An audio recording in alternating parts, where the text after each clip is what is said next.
Sagutin natin, how much po? So, tinatanong niya kung how much yung French tutoring natin. So guys, depende siya kung intensive or comprehensive yung approach na gagawin yung tutoring. Pero nagsa-start siya sa 385 Canadian dollars. And then you'll get 16 sessions in a month. So usually yan, 4 sessions in a week.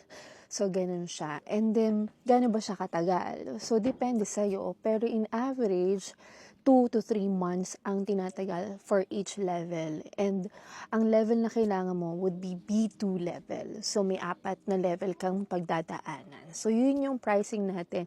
And if you wanted to understand more bakit ba kailangan mag-French right now and saan mo siya pwedeng gamitin. Kasi hindi lang siya for immigration, pwede mo rin siya magamit for work permit. So if you want to know more about this or you want to get more details, connect with us sa Facebook page kasi we have free discovery call. Then you'll meet me via call para to make sure na hindi scammer ang kausap nyo. So yun lang guys. Thank you!